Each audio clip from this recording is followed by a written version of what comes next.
What's going on, everybody? Sean Pierce Johnson here, back again with Summer NAMM Day 2. Now, of course, as I mentioned in the video from yesterday, I am unfortunately not in Nashville, but like any good gearhead, I'm following all the news and releases.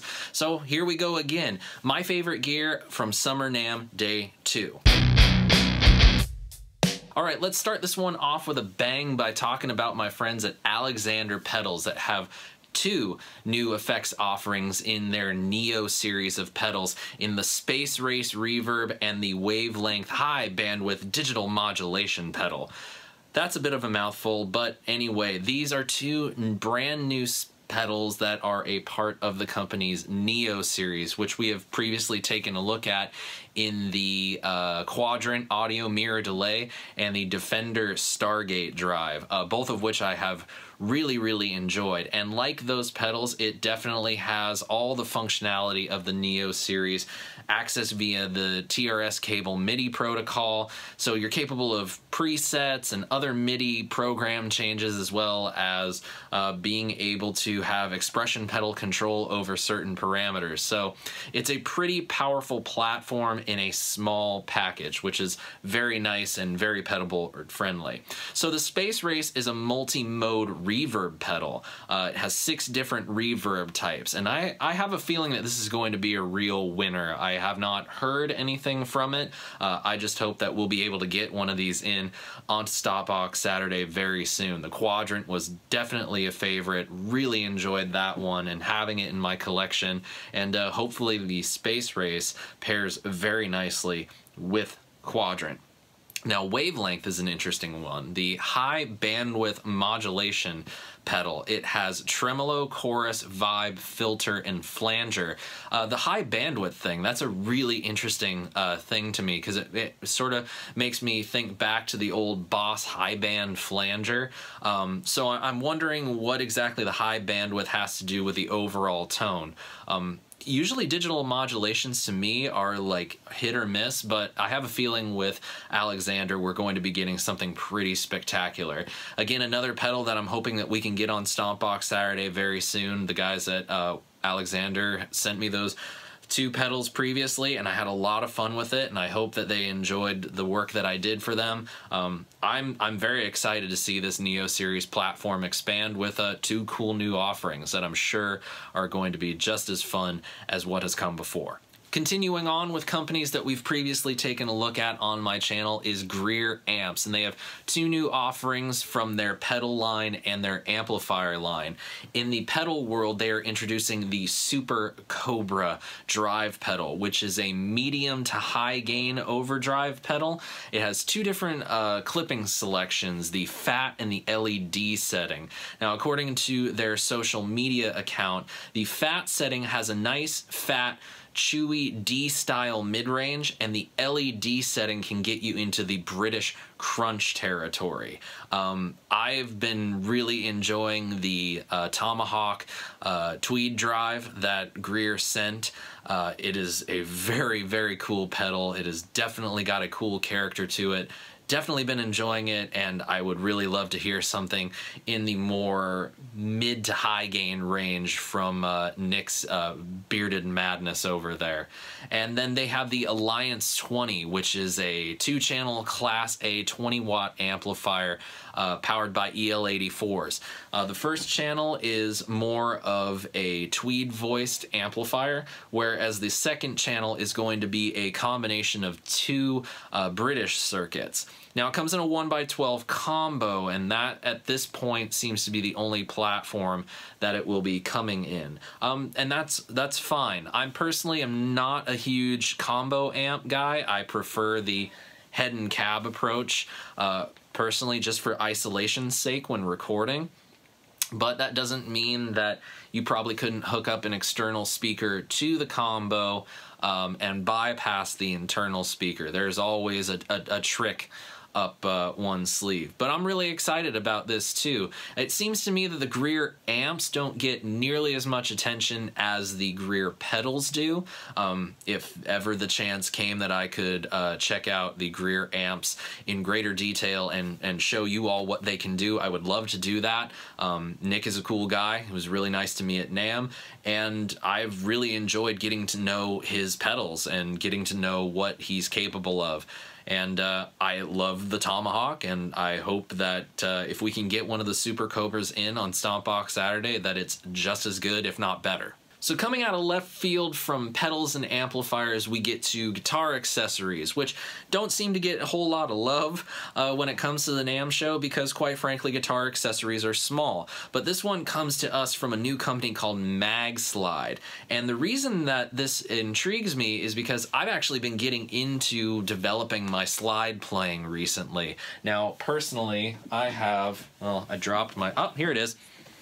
I've been using this brass slide from Dunlop that I've had for years, and I've used glass as well. But Magslide is making a guitar slide out of magnesium, which is interesting for a couple different reasons. One, magnesium is very lightweight. So the company is claiming that the magnesium has lightweight, increased sustain, and a warmer tone than the standard slide materials. That's a pretty lofty claim, and even loftier than that is the fact that its lighter weight allows a slide player to be able to play slide guitar with a lower action. Now, of course, if you're if you've ever wanted to get your feet wet in slide guitar, you'll know that you need to raise your string height a little bit in order to compensate for, playing slide and not running into the frets on the fretboard. And sometimes when your action's just a little too low, the pitches don't ring out true and don't resonate quite as much. So usually that means higher action. I'm starting to develop my slide playing. I'm getting a little bit more into it and having a lot of fun doing so. And it's a new material and it's kind of interesting. And I kind of like to hear it, kind of like to try it and see if the claim that I'd be able to play slide with lower action would be something that I could do. So, hey, Magslide, if you need a review and you really want a 100% honest review, I'm in. From guitar accessories, we go to the guitar world now, and this one comes from Washburn. Now, I mentioned Washburn in this, which, Washburn has kind of always been a whatever guitar brand to me. They've never really done anything that's really spoken to me, maybe outside of the Dimebag stuff they did in the 90s, but now it seems like Washburn is bringing back some sort of cult classic guitars that they made for some time, and that is the Idol. Now, the Idol is probably the most, next to maybe the Nuno Betancourt model, the most classic-looking guitar that I've ever seen coming out of Washburn on their electric front. Now, the Idol was sort of a interesting twist on the single-cut concept. And they've got two different configurations that they're introducing at the show this year. They have a dual humbucker version, and they have a basically Tele-style pickup array that they're introducing. All the pickups are Seymour Duncan, like I said, dual humbucker and Tele-style single coil pickups. And I gotta say, I'm pretty excited about this because it feels like Washburn is kind of bringing their guitars back into the forefront. It seemed like once Ola Englund kind of severed his ties, and once Dimebag was gone and they couldn't really do anything with that, they had some periods there with Paul Stanley, but most of their electric stuff just never really seemed to catch on with the guitar world. It seemed like everybody liked what they had done versus what they were doing. So if they're bringing an old design back and trying to bring it into a new generation of players and attract newer players with these classic designs, I think this might be a good move for them to, get their foothold in the industry again as a sort of, not not necessarily going the cheap guitar route is basically what I'm saying. So the last thing we're going to touch on for my favorite gear from Summer NAMM Day 2 is a very nice tribute from the folks at Gretsch to the late, great Malcolm Young of AC/DC. Now they are reintroducing his tribute Jet guitar, and they're going into full-on production mode. Now they originally did a replica of Malcolm's battle-worn Gretsch Jet a couple of years ago, and it was a, you know, very high price tag item, and it was, you know, just, it had all that classic sort of Fender custom shop deal of like super relic, super hyper detailed, and hey, that's totally cool. But now we have a production run model, and it's got everything, man, from the ripped out pickup routes and screw holes to just all the ripped out every little quirk about that Jet that Malcolm played for so many years is there in this guitar. And the nice part is that the price is significantly lower than I remember the original tribute model being. So we have a price right now hovering in and around the mid to high $2,000 range. Of course, when it comes to pricing for things at NAMM, it's never 100% certain.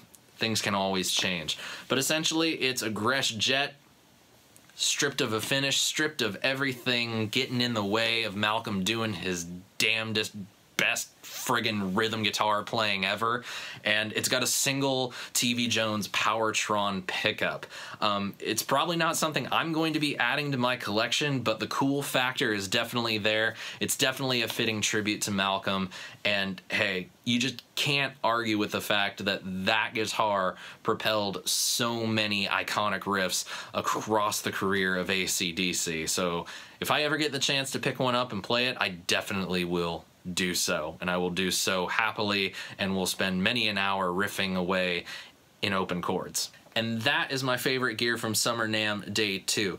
Definitely excited to see what Day 3 has to offer, but that will have to wait until tomorrow. Until then, if you'd like to see my favorite gear from Day 1, go ahead and click the box right up here. And if you would like to see tomorrow's favorite gear picks, go ahead, click the floating subscribe bubble, turn on your notifications, and join me for tomorrow's episode of Stompbox Saturday featuring the TC Electronic Quintessence. Thank you all so much for joining me, and until tomorrow, my friends, I'm Sean Pierce Johnson, wishing you all great tone and happy stomping. Cheers.